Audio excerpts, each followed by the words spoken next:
Quero convidá-los a abrir a palavra de Deus em Filipenses. Filipenses, capítulo 4, versículo 10 ao versículo 13. Nós não, por hoje, apenas por hoje, nós não daremos continuidade à série de exposições em Gênesis.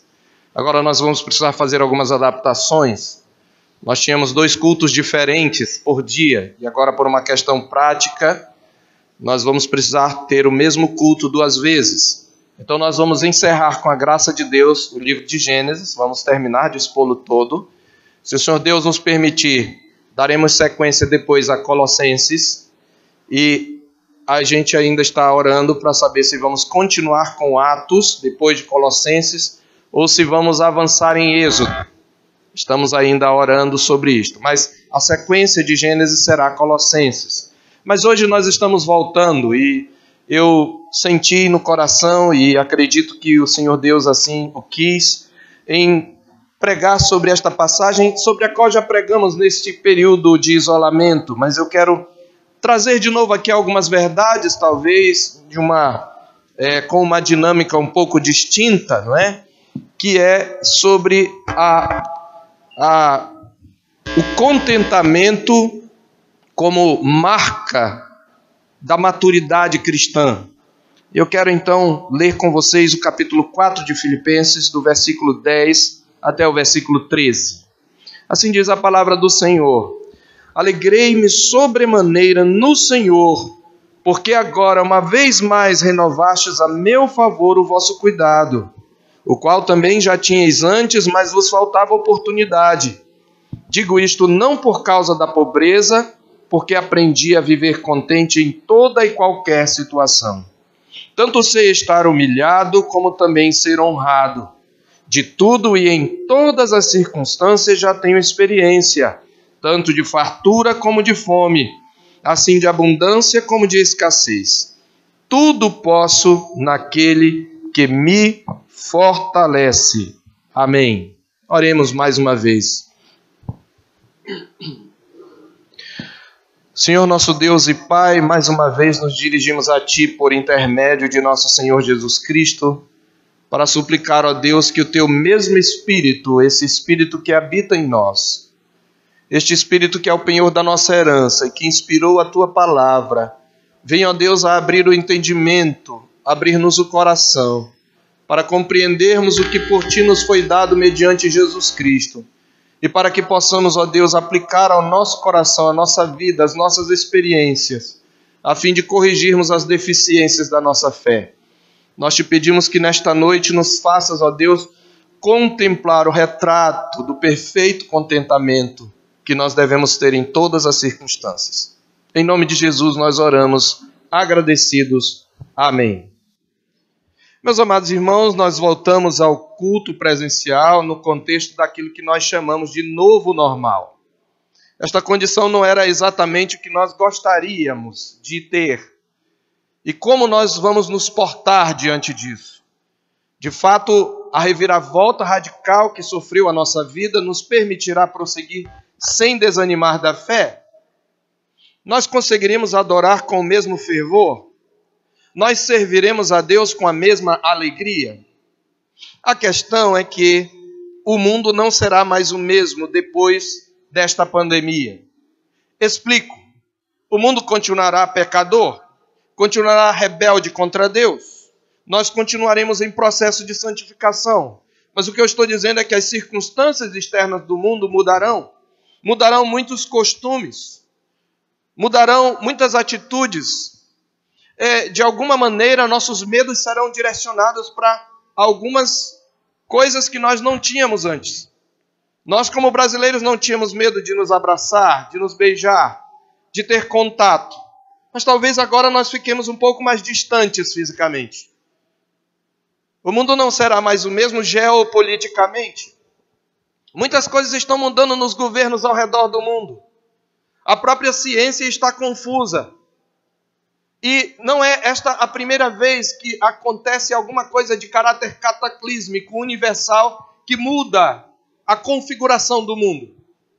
Nós podemos citar a gripe espanhola. Nós podemos citar a peste negra na Europa. Nós podemos citar as duas grandes guerras. Nós poderíamos citar a Grande Depressão de 29, a depressão econômica. Cada uma dessas crises mundiais lançaram o mundo numa nova forma de se relacionar.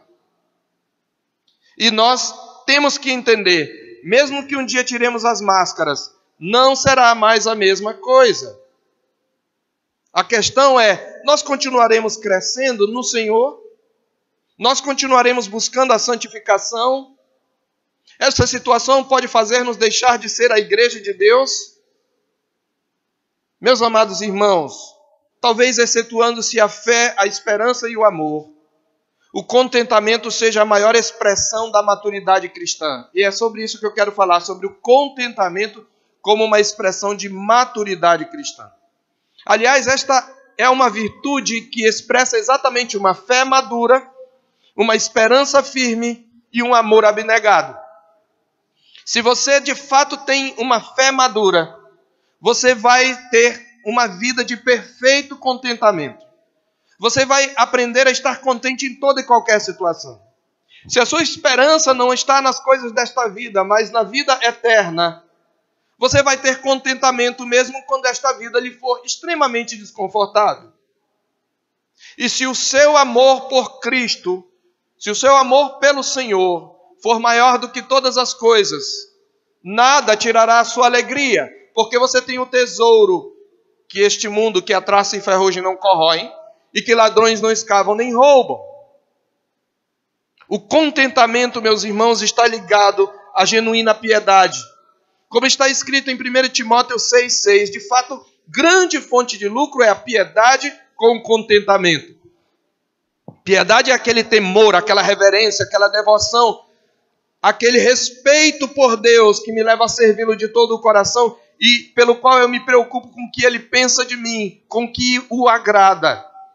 Não é possível ter uma genuína piedade sem desenvolver um pleno contentamento. Estar contente, portanto, é um dever de todo crente, pois todo crente sabe que nada temos trazido para o mundo e nada podemos levar dele, como Paulo fala em 1 Timóteo 6,7.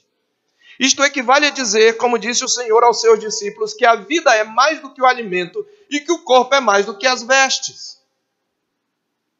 É uma manifestação de incredulidade, meus irmãos, nos preocupar com aquilo que não precisamos para nascer e que tampouco nos servirá na nossa partida deste mundo. Portanto, é razoável que, como diz Paulo em 1 Timóteo ainda 6, agora verso 8, é razoável que, tendo sustento e com que nos vestir, estejamos contentes. Estar contente com o básico, portanto, é o mínimo que se pode esperar de um cristão verdadeiro. Mas o cristão maduro vai muito além. O cristão maduro não fica contente apenas quando tem o básico. O cristão maduro vai além disso. O cristão maduro, ele aprendeu a viver contente em toda e qualquer situação. Ou seja, o cristão maduro manifesta pleno contentamento, ainda que não tenha sustento nem com que se vestir. É seu dever, tendo sustento, tendo que comer e tendo que vestir, estar contente. Mas a maturidade é estar contente mesmo quando eu ainda não tenho estas coisas. Esta era a condição de Paulo, meus irmãos. Eu costumo lembrar aos irmãos, e quero lembrar mais uma vez, que o isolamento que nós passamos é um isolamento muito leve. Nós estamos isolados, mas em família. Nós não fomos privados do calor familiar. Nós não fomos privados dos abraços em família. Nós sentamos agora em família. Esta pandemia nem nos impediu de casar, de ter lua de mel, com direito a quarto decorado pelo noivo. Este nosso isolamento é mais leve do que nós costumamos expressar. É que nossa geração desaprendeu a estar firme com o sofrimento. Mas a condição de Paulo era bem diferente. Em isolamento social severo, privado da liberdade para ir e vir, passando necessidade. Esta era a sua situação. Ele escreveu esta epístola, aliás, esta é uma das epístolas da prisão. Efésios, Filipenses, Colossenses, as duas de Tessalonicenses, Timóteo, Filemão. A maioria das cartas de Paulo foram feitas em privação de liberdade, com a ameaça à sua vida. Então, em isolamento social severo dos irmãos queridos, privado da liberdade de ir e vir, passando necessidade, porque ele fala da pobreza aqui no verso 11, digo isto não por causa da pobreza, ele está falando da sua pobreza, e pobreza aqui não é apenas você ter pouco. A gente sempre se considera pobre porque a gente acha que tem pouco. A nossa cobiça nos leva a achar sempre que o que nós temos não é suficiente. Mas pobre, no conceito bíblico, é aquele que não tem o que comer, que não tem com que se vestir, que não tem onde morar. E Paulo está nessa situação de pobreza. Ele está preso e mal tinha o que comer. E agora ele escreve para agradecer aos filipenses, diz o verso 10, porque eles renovaram o seu cuidado para com ele. Isto significa que chegou uma oferta dos filipenses até ele, através de Epafrodito, como ele diz lá no final, no versículo 18. E isto o alegra muito. Ele não tinha certeza do que o aguardava no futuro, se a liberdade ou a guilhotina. Ele, inclusive, diz, eu me alegrei quando eu recebi essa oferta de vocês. Mas ele deixa claro, a minha alegria não é porque eu estava sem o que comer e agora eu tenho abundância. Não é por isso a minha alegria. Não é nisto que está o meu contentamento. Ele vai dizer lá no final, porque ele se alegrou sobremaneira, porque ele se alegrou com tão grande intensidade. Mas não era porque a sua privação chegou ao fim. Ele, na verdade, diz, eu aprendi a viver contente em toda e qualquer situação.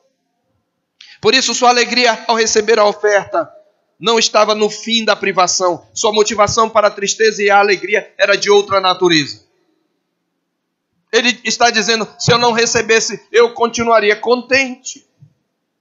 E a minha pergunta para você é, você já aprendeu a viver contente em toda e qualquer situação? Ele explica, ele expande esta toda e qualquer situação. Ele diz, tanto sei estar humilhado, numa posição de rebaixamento, como sei também ser honrado. De tudo e em todas as circunstâncias, diz o verso 12, já tenho experiência tanto de fartura, tendo sobra, como de fome. Assim de abundância como de escassez. Sim, é possível que o servo de Deus passe fome. Via de regra, a maioria não tem essa experiência. Deus, na sua graça e misericórdia, sempre cuida dos seus, mas é possível que para a glória de Deus, alguém, por causa do evangelho, por causa da perseguição, passe fome. E Paulo diz, ele fala isso lá em 2 Coríntios, se não me engano, capítulo 11, em jejuns muitas vezes. E não é jejum voluntário, não. Ele está falando de fome. Então a questão é, você já aprendeu a ser humilhado? Você sabe ser humilhado? Você sabe ser honrado? Sim, porque o contentamento também é demonstrado quando nós somos honrados. Quem não aprendeu a ser humilhado, dificilmente saberá ser honrado. Quem não aprendeu a estar por baixo, dificilmente saberá estar por cima. Quem não sabe passar privação, dificilmente saberá lidar com a fartura. Pessoas que passaram por privação e não aprenderam contentamento quando têm fartura, esquecem-se dos necessitados. Pessoas que foram humilhadas quando não têm contentamento e são honradas, elas acabam por pisar em cima de outros. Mas o crente maduro, ele aprendeu a viver contente em toda e qualquer situação. E aqui então nós perguntamos, o que é contentamento? O que é estar contente? Para começar, em primeiro lugar, contentamento é uma disposição do coração que capacita o crente a manter-se firme na operosidade da sua fé, na abnegação do seu amor e na firmeza da sua esperança. Estou aqui parafraseando Paulo em 1 Tessalonicenses capítulo 1, verso 3. Paulo, escrevendo aos Tessalonicenses, os elogia e reconhece os sinais da eleição de Deus sobre eles. Ele agradece pela operosidade da fé. Literalmente a palavra ali é a obra da fé. A fé deles é frutífera. A fé deles é operosa. A fé deles se manifesta na prática. Mas ele fala da abnegação do vosso amor. Significa a paciência do amor. O amor que suporta todas as afrontas. E ele diz, eu também consigo enxergar a firmeza da sua esperança. Vocês nunca perdem a esperança. A sua esperança é uma certeza. Contentamento é essa disposição de coração que não tirará do crente a capacidade de continuar trabalhando pela fé. De continuar sendo paciente no amor. E de continuar sendo firme na esperança. Contentamento é essa capacidade que eu tenho de, por mais adversa que seja a circunstância, seguir crescendo em Cristo. Isto não é o mesmo que conformismo, nem do que insensibilidade. Não quer dizer que o crente não possa chorar as suas dores. Claro que ele pode chorar. Ele pode até dizer, Deus meu, por que me desamparaste? Porque se acham longe do meu salvamento as palavras do meu bramido. Deus meu, eu clamo de dia e tu não respondes. Eu clamo de noite, porém não há consolo para mim. Ó Deus, tu és o meu Deus forte. Eu te busco ansiosamente. A minha alma tem sede de ti. O meu corpo te almeja como terra árida, exausta e sem água. O crente pode dizer que está doendo. Contentamento não é insensibilidade. Não é também conformismo. Se nós temos a oportunidade de sair daquela situação pelos meios legítimos sem pecar contra Deus, nós devemos fazê-lo. Se eu posso ter uma condição melhor e me surge uma oportunidade, eu posso fazê-lo. Mas o contentamento vai me permitir, caso eu não consiga mudar, permanecer confiando em Cristo e feliz em Cristo. Então, contentamento é, antes de tudo, uma disposição do coração que nos capacita a nos manter firmes na operosidade da nossa fé, na abnegação do nosso amor e na firmeza da nossa esperança. Em segundo lugar, contentamento é a capacidade de seguir em frente, de retomar a vida quando tudo ao redor desmorona. As coisas desmoronaram para você? Contentamento é a capacidade de erguer a cabeça, seguir firme quando tudo ao redor desmorona. Nós não somos a primeira geração, nem somos o único povo que precisa seguir em frente. Olha os países, olha a Indonésia. Olha os países que sofreram tsunami. Olha o Haiti. Olha a Rússia, que sofreu com aquele vazamento de Chernobyl há muitos anos, nos anos, se não me engano, 80. Olha o Japão, que foi completamente destruído na guerra e hoje é um dos países mais ricos do mundo. Paulo seguiu em frente. Paulo, mesmo preso, continuou pregando o evangelho com o mesmo zelo e alegria, mesmo na prisão. Aliás, por ter alcançado o perfeito contentamento, Paulo enxergou sua prisão, inclusive, como uma oportunidade para o avanço do evangelho de Cristo.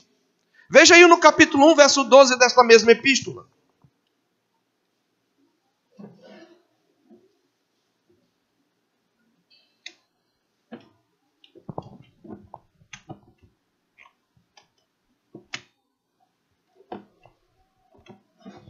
Ele diz, meus irmãos, quero cientificá-los de que as coisas que me aconteceram, que coisas? A prisão.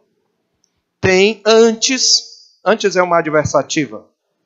Ele está dizendo, ao contrário do que vocês acham, ao contrário do que poderia parecer, as coisas que me aconteceram têm antes contribuído para o progresso do evangelho. Mas como? Se Paulo viajava pelo mundo inteiro, ele fundou várias igrejas. Se você ficasse preso, o que você ia dizer? Mas Deus, eu estou preso aqui. O que é que eu posso fazer? E se você ficar doente e vai para o hospital, oh meu Deus, eu queria tanto estar lá na igreja te louvando. Mas Paulo está dizendo, eu estou numa prisão e isto contribuiu para o progresso do evangelho. De que maneira? Por ter alcançado o perfeito contentamento, ele pode ver vantagem na sua prisão. Ele coloca de duas maneiras, observe a sequência. De maneira que as minhas cadeias em Cristo se tornaram conhecidas de toda a guarda pretoriana e de todos os demais. O que ele quer dizer é, preso eu posso pregar a quem eu não pregaria se eu não estivesse nessa condição. A guarda pretoriana, a guarda de elite de César. Provavelmente ele estava em Roma. Provavelmente preso no pretório, que era uma prisão ligada ao palácio. Então a guarda de elite o guardava. E ele está dizendo, eu posso pregar a guarda pretoriana. Ele está dizendo, Cristo me trouxe para a prisão. Isto não anula a culpa daqueles que o prenderam. Eles iriam prestar conta, e certamente prestarão contas a Deus. Mas Deus, que é soberano, o colocou ali. É por isso que ele chama-se de prisioneiro de Cristo Jesus. Em Efésios, no capítulo 4, rogo-vos, pois eu, o prisioneiro no Senhor, no verso 3, capítulo 3, verso 1 de Efésios, por esta causa eu, Paulo, sou o prisioneiro de Cristo. Ele está dizendo, eu sou o preso de Cristo. Cristo me prendeu aqui para pregar o Evangelho. E sabe qual é o resultado? No capítulo 4 de Filipenses, abra lá. Aí mesmo no capítulo 4, no versículo 22, ele diz, todos os santos vos saúdam, especialmente os da casa de César. Porque ele pôde estar preso, ele pôde pregar para a guarda pretoriana e havia filhos na fé dentro da casa de César. Mas ele diz ainda, ele mostra ainda uma segunda utilidade, ele diz, e a maioria dos irmãos estimulados no Senhor por minhas algemas, ousam falar com mais desassombro a palavra de Deus. Veja o que ele está dizendo. A maioria dos irmãos, essa minha prisão serviu para estimular e multiplicar o número de missionários. Ele mesmo diz em outra situação, eu estou aqui, mas a palavra de Deus não está algemada. Se você quiser, você pode olhar nas epístolas que ele diz isto. Eu estou preso, mas a palavra de Deus não está algemada. Então, Paulo podia estar contente mesmo preso. Você é capaz? Contentamento é a capacidade de seguir em frente, de retomar a vida. Sim, meus irmãos, nós podemos continuar servindo ao Senhor. Nós recebemos a misericórdia de voltar para cá e cultuar a Deus, e nós estamos de máscara e certamente nós nos incomodamos, nós nos sufocamos. Talvez a gente pode pensar que chatice, e tal, mas é claro que ninguém quer, ninguém prefere estar de máscara. Mas se isso nos domina, nós perdemos a alegria de estar aqui e cultuar. Nós podemos continuar pregando o Evangelho, nós podemos continuar servindo a Cristo, nós podemos continuar adorando a Cristo. Em terceiro lugar, contentamento é a independência de uma pessoa em relação às suas circunstâncias. É uma disposição do coração que mantém o crente firme na operosidade da sua fé, na abnegação do seu amor e na firmeza da sua esperança. É a capacidade de seguir em frente, de retomar a vida quando tudo ao redor desmorona. E é a independência de uma pessoa em relação às circunstâncias. Aquele que aprendeu a viver contente não se revolta, não desanima quando é humilhado e também não se ensoberbece quando é honrado. Porque aquele que é honrado, quando se ensoberbece, também está mostrando que não tem contentamento. O rico não necessariamente é uma pessoa contente. Quando ele fica pensando nas suas riquezas, em como multiplicá-las, e ele se preocupa com elas, e ele fica decepcionado com cada centavo que perde, ele está mostrando que aquilo não preenche a sua vida. Então, aprender a viver contente é ser independente da circunstância, é não se revoltar e não desanimar quando se é humilhado, é não se ensoberbecer quando é honrado, é não murmurar na escassez, nem sonegar ao necessitado na fartura. Sim, porque quando você tem fartura e não é contente, você nem pensa em repartir. A palavra de Deus mesma diz que aquele que furtava não furte mais, antes trabalhe, fazendo com as próprias mãos o que é bom, para que tenha com que acudir ao necessitado. Isto é contentamento. Mas como chegar lá, pastor? Qual é o caminho do perfeito contentamento? Dentro da lógica que nós estabelecemos no nosso raciocínio, primeiramente, respondendo a esta pergunta, caminho do perfeito contentamento. Se o contentamento é uma disposição do coração, como nós falamos no primeiro subponto, ele depende de quem ou o que é o foco do seu amor e devoção. O nível do seu contentamento depende de quem ou do que é o foco do seu amor e da sua devoção. Qual é o seu valor maior? É sobre isso que Jesus estava falando quando ele disse: não acumuleis para vós outros tesouros sobre a terra, onde traça e ferrugem corroem, onde ladrões escavam e roubam. Mas ajuntai para vós outros tesouros no céu, onde traça nem ferrugem corroem, e onde ladrões não escavam nem roubam. Porque onde estiver o teu tesouro, ali estará o teu coração. E se o teu tesouro está onde os ladrões podem escavar e roubar, o teu coração vai junto. Se a traça e a ferrugem corroem o teu tesouro, o teu coração vai junto. Então nada neste mundo, nenhuma criatura pode ser a base da nossa alegria e contentamento. Quando a base da nossa alegria está na criatura e não no Criador, então a nossa vida está construída sobre a areia. Qual era a base do contentamento de Paulo? Em Filipenses mesmo ele diz. É interessante que Filipenses é conhecido como a epístola da alegria. No capítulo 1, 21, ele diz qual era o foco do seu amor. Porquanto, para mim, o viver é Cristo e o morrer é lucro. Porquanto, para mim, o morrer é Cristo e o viver é Cristo e o morrer é lucro. Lá ele está falando, eu não sei se eu vou morrer ou se eu vou viver, mas ele diz, a minha grande expectativa é que Cristo seja engrandecido no meu corpo, quer pela vida, quer pela morte. Se eu morrer, eu estarei para sempre com Cristo. Ele diz isso no contexto do capítulo 1. Partir é estar com Cristo, e isto é incomparavelmente melhor. Não, na verdade é o que eu quero, é o que eu desejaria. Mas se eu continuar, eu vou continuar pela causa de Cristo, para a alegria da igreja, para que muitas graças sejam dadas, para que vocês tenham motivo de se gloriar em Cristo. Então, pela vida, se Cristo vai ser engrandecido, é esta a minha escolha. No capítulo 3, verso 8, ele fala de novo de Cristo como foco do seu amor, quando ele diz, sim, deveras considero tudo como perda, por causa da sublimidade do conhecimento de Cristo Jesus, meu Senhor, por amor do qual perdi todas as coisas e as considero como refúgio, como lixo, como esterco. Esse é o sentido da palavra, para ganhar a Cristo. Muitas pessoas vêm à igreja porque elas querem alguma coisa que não é Cristo. Muitas pessoas vêm à igreja porque querem saúde. Muitas pessoas vêm à igreja porque querem prosperidade. Muitas pessoas vão à igreja porque querem a resolução do seu problema, a salvação do seu casamento.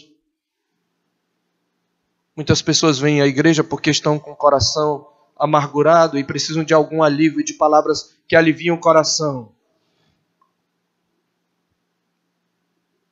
Ora, Cristo pode dar cada uma dessas coisas que eu enumerei. Mas se você vem por elas, você está colocando o foco do seu amor na criatura e não no Criador. A palavra de Deus diz, aquele que porventura, aquele que não negou seu próprio filho, antes por todos nós o entregou, porventura não nos dará graciosamente com ele todas as coisas? Paulo está dizendo, Cristo é a joia preciosa, diante da qual empalidecem todos os tesouros dessa vida. E o que Paulo está querendo falar, ele está se referindo à sua vida antes de Cristo. Ele era um religioso, para começar. Ele se avantajava aos outros da sua idade no judaísmo. Era praticamente um rabino. Ele poderia se gloriar da sua identidade étnica. Aliás, identidade é uma coisa que as pessoas prezam muito hoje. E Paulo diz, olha, eu poderia me gloriar na carne. É só você acompanhar o contexto do capítulo 3 de Filipenses que eu estou mencionando. Se alguém pode se gloriar na carne, eu muito mais. Eu fui circuncidado ao 8º dia, eu sou judeu de carteirinha, eu sou judeu sangue puro. Hebreu de hebreus, ou seja, eu não sou filho de judeu com gentil. Da tribo de Benjamim. Inclusive o nome dele era em homenagem a um dos reis, Shaul, né? Saulo, é mesmo Saul. Quanto à lei, eu sou fariseu. E fariseu era a facção do judaísmo mais rígida do que diz respeito à lei. Mais respeitada no seu zelo pela lei. Quanto à justiça que há na lei, irrepreensível. Ninguém tem o que dizer da minha vida. Veja, ele tinha uma vida reta, ilibada. Exceto um ponto. Perseguia a igreja de Deus. E confiava nos seus próprios méritos. Ele diz, mas o que era para mim lucro? Um judeu falar isso, ele está dizendo a minha identidade judaica, que era lucro. Quando eu encontrei Cristo, aquilo se tornou perda. Ele está usando palavras do mundo financeiro mesmo. Aquilo virou moeda podre. Por causa da sublimidade do conhecimento de Cristo, ele diz, sim, e deveras considero, ele quer dizer, agora eu ainda continuo pesando as coisas e considerando tudo na minha vida como perda. Quando eu olho para tudo, para a minha própria vida, para a minha saúde, para a minha liberdade, e eu olho para Cristo, isso é perda. Tudo é refúgio, tudo é lixo diante de Cristo. Qual é a disposição do seu coração? Qual é o foco do seu amor, da sua devoção? Alguns crentes dizem, meus filhos são tudo que eu tenho.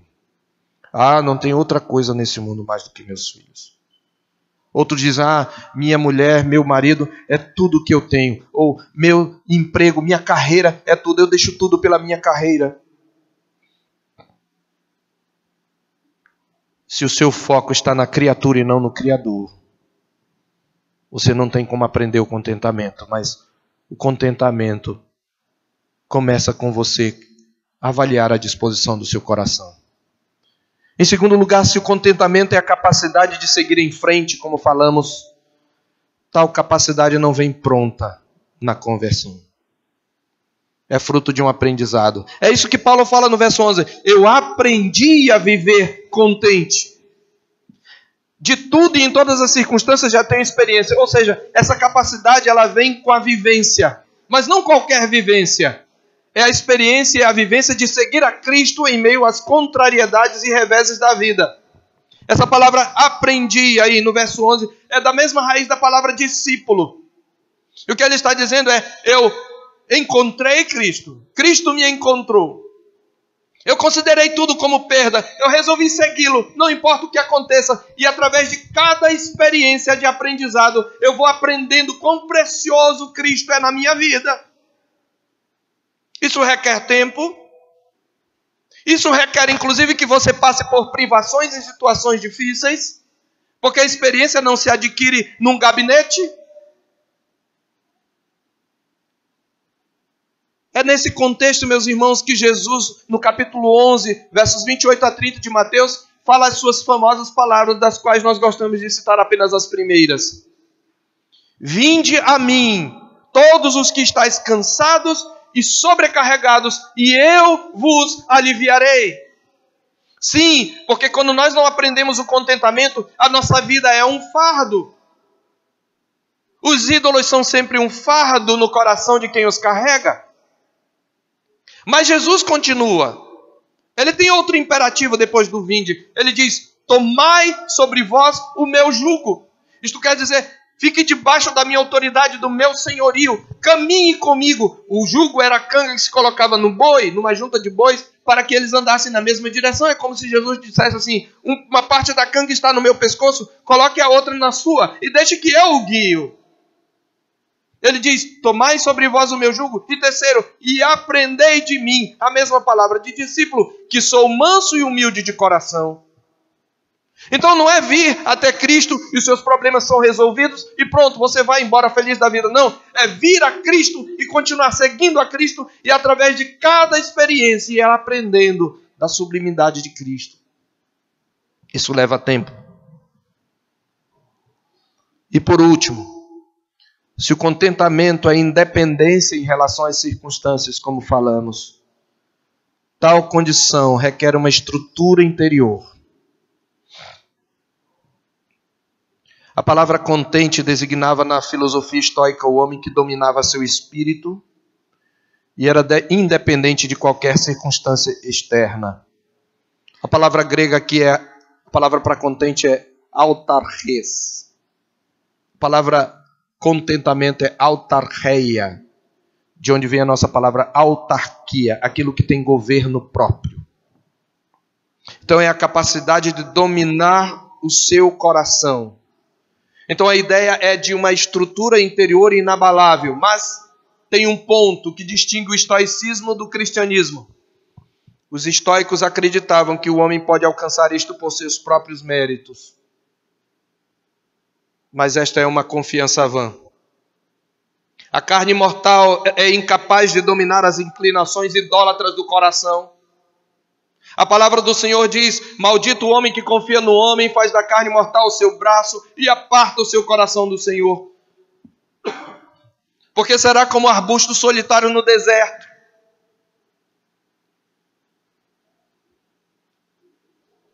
O homem natural não tem estrutura para alcançar tal independência. Sua suficiência tem de vir de um outro. Então, como eu trilho o caminho do contentamento? Primeiro, a disposição do coração.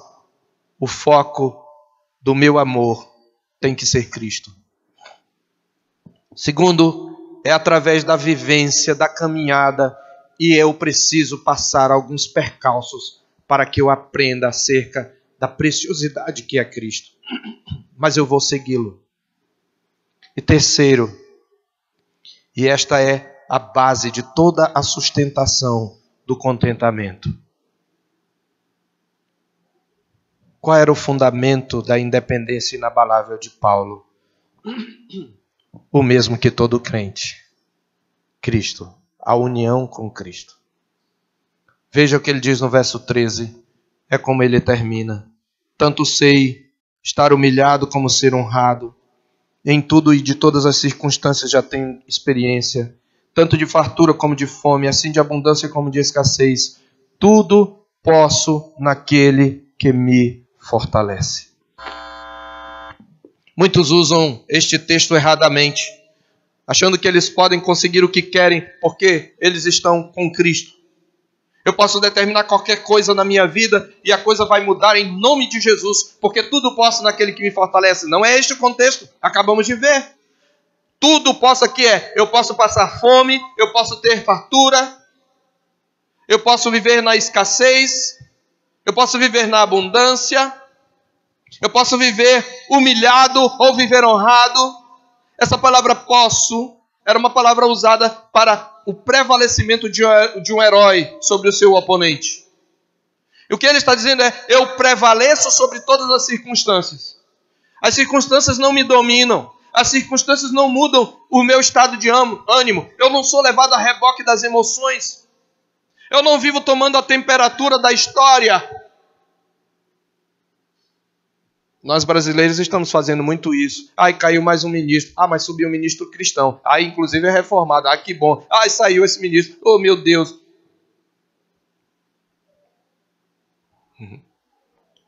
Falta de contentamento. Quem é o rei? Quem é que está no governo do Brasil?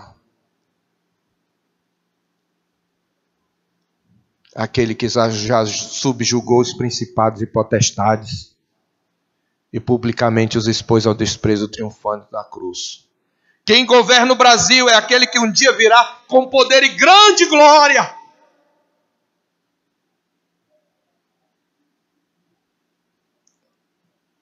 Tudo posso naquele que me fortalece. Essa palavra significa que Cristo habita nele e reveste o seu interior. O crente pode ter essa estrutura não que venha dele mesmo, mas por causa de Cristo. Se Cristo estiver em mim, eu posso dizer: eu prevaleço sobre tudo. Não é por minha causa. é por causa de Cristo em mim.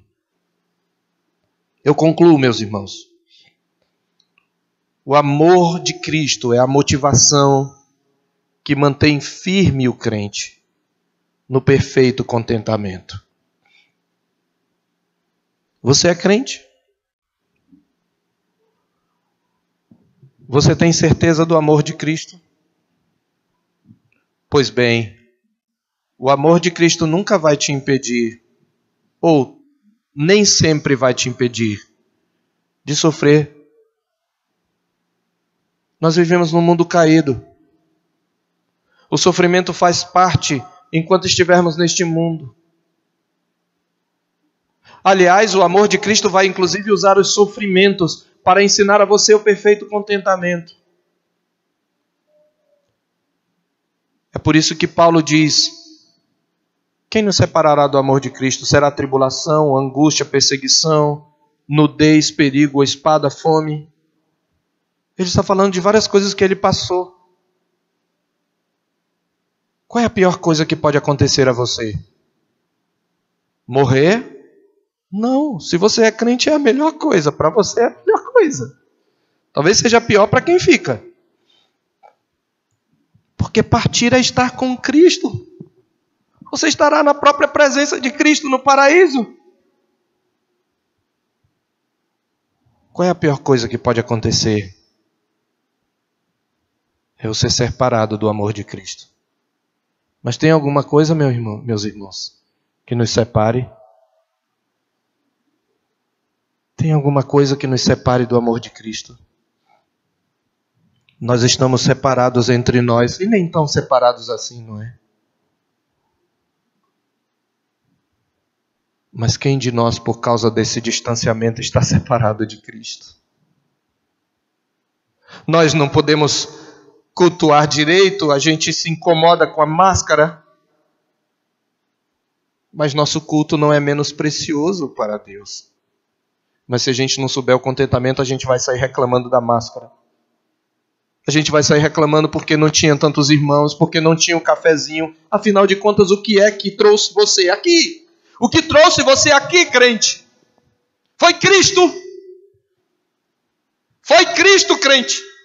Se foi Cristo, deixa eu lembrar você, Cristo está aqui e Ele está presidindo esse culto. Ele está aqui. Ele está aqui. Não é Ele. Não foi por Ele. Ele está aqui. Nossas máscaras não podem nos separar dEle. A ausência do cafezinho não faz diferença. Ele está presente e Ele se alegra em ver o seu povo, ainda que quase com a boca amordaçada, dizendo: Tu és a porção da minha herança, Tu és o bem maior para mim. O meu coração não pode mais viver sem o Teu grande amor. Ele está aqui.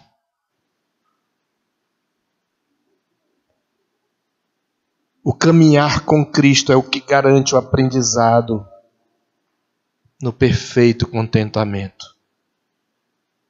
Seja na prisão, seja isolados, seja com poucos ou com muitos. Talvez nós nos esquecemos que esta igreja começou com poucos. Existem lugares onde as pessoas têm que adorar baixinho, 2 ou 3 pessoas, porque a igreja é perseguida. Tem que cantar: Tu és a porção, maravilhosa graça. É assim que canta. Países muçulmanos, eu conheci um missionário que assim, cada um chega, o outro tem que esperar 10, 15 minutos para chegar, 2, 3 famílias no máximo, eles cantam lá: maravilhosa graça, maior que o meu. Como é que pode ter alegria? Cristo está ali. O poder de Cristo é o revestimento que sustenta o perfeito contentamento. Meus amados irmãos, eu não sei quando e de que maneira voltaremos ao normal. E o que será esse normal? Mas eu sei de uma coisa: Cristo continuará conosco. A igreja seguirá no discipulado de Cristo. E isto é o que realmente importa. Que Deus nos faça amadurecer para vivermos contentes em toda e qualquer situação. Amém. Eu quero convidar o presbítero Isaías e o diácono Rogério para nos auxiliarem na ceia do Senhor. Nós vamos ter a ceia do Senhor. Mas antes vamos fazer uma breve oração. Seja bendito o teu nome, Senhor Deus e Pai de nosso Senhor Jesus Cristo, de eternidade a eternidade. Tu és, ó Senhor, um Deus misericordioso e cheio de graça. Nós te bendizemos por Cristo Jesus, nosso Senhor. Ó Deus, que tu nos ensines, que tu nos faças crescer no perfeito contentamento em Cristo. E agora, Senhor, que nós vamos celebrar a sua morte, em que nós vamos, ó Deus, depois de muito tempo, participar do sacramento e comungar espiritualmente do corpo e do sangue de Cristo. Ó Senhor, faz-nos lembrar daquilo que Cristo fez. Foi submetido à pior forma de isolamento, pois foi apartado do Pai por amor de nós. E que isto enche o nosso coração de alegria e regozijo. Nós te suplicamos em nome dele. Amém.